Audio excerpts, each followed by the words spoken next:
Hello, YouTube. Sorry it's so dark in here. Made it. Yeah, what he said. I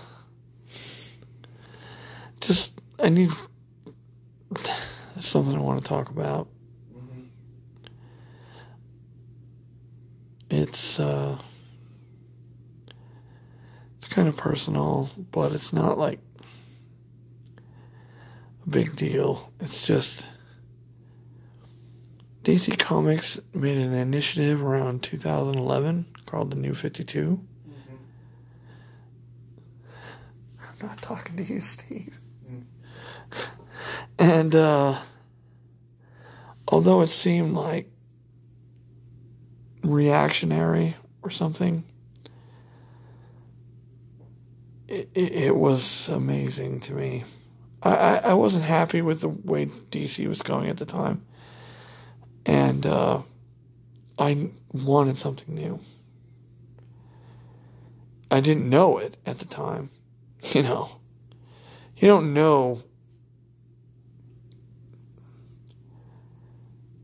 a total reboot is in order. I didn't know. I didn't think so. But it's what we got in 2011. I was super excited because Jim Lee was drawing the Justice League and written by Jeff Johns. I mean, come on. This is going to be awesome. And for me, it was. For a lot of other people, I think Dan Didio said, fuck them.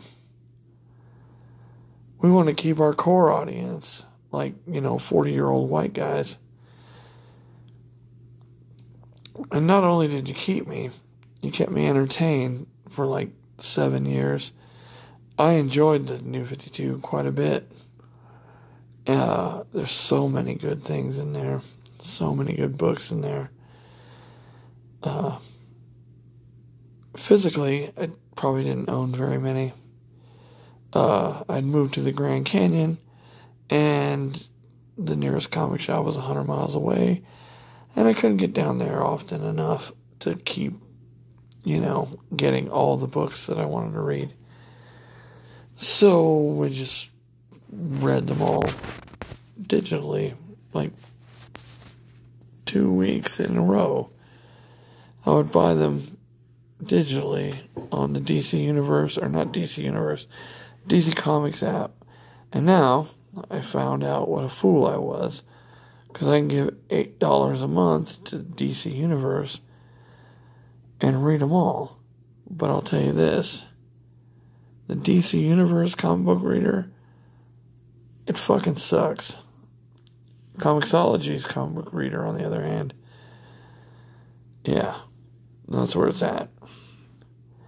Anyhow, this is New 52 Review Part 1.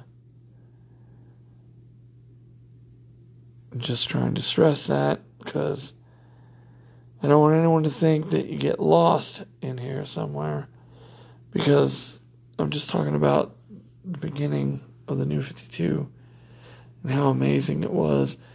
Even though they had replaced Wally West as the Flash with Barry Allen, who, he's a great character, but he's not, I don't know, he didn't have the 30 years of adventures that Wally had recently. That's what I mean. Like, recently, Wally had adventures since 1987. And, before 87, he was a Kid Flash. Like, he grew up. He had 30-plus years of adventuring as the Flash, and they just up and replace him with a guy that died 30 years ago.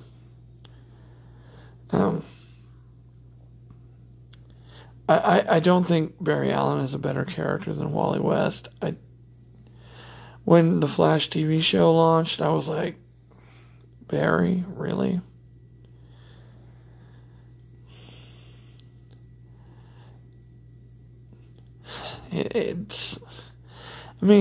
Grant Gustin does a great job, being a nerd, learning as he goes. And Ezra Miller sucks as Barry Allen because he has no idea what he's doing at all, ever. And, you know, the Flash has a team, Star Labs and all that. The Flash in the movie universe, I think it's poor writing in the movie universe. But Ezra Miller he should have been Wally, not Barry. But I would hate if he was Wally West, because he fucking sucks too. Anyhow, getting back to the comics of the New 52. They publish 52 books a month. There were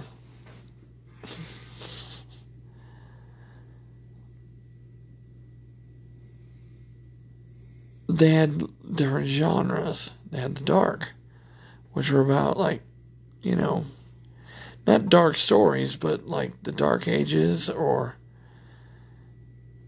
vampires and dinosaur eating Cro-Magnons.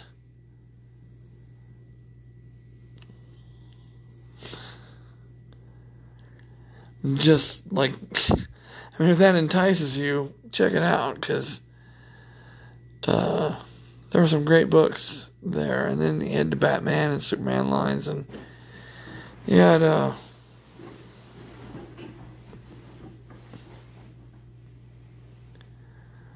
think there was like a Teen Titans line or just Teen Heroes line. And I mean, they weren't lines, but they were just delineations between all the books. And I'd say the dark books were MA for the most part. Well, the rest were T for teen, whatever. Anyhow. Oh my God, Mom, stop.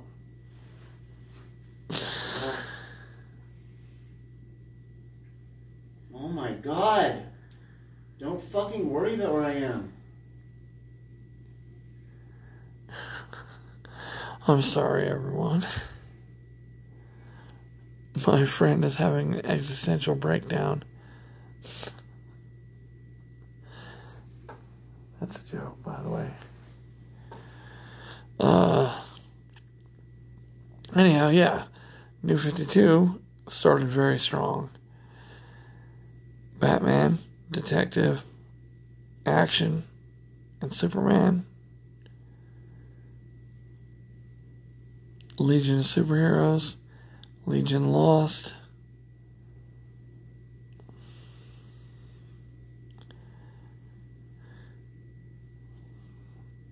Only one of these books were great. Like, ever.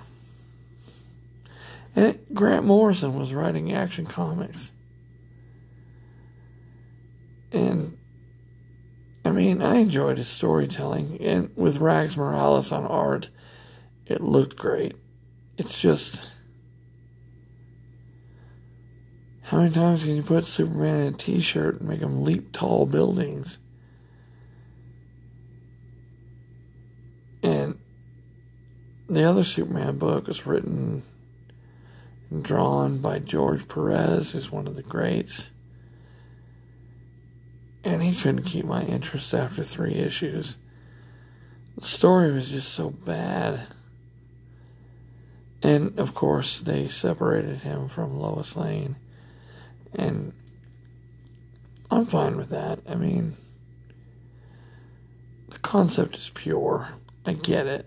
You know, they're like, make him earn it again, because we're in a new universe.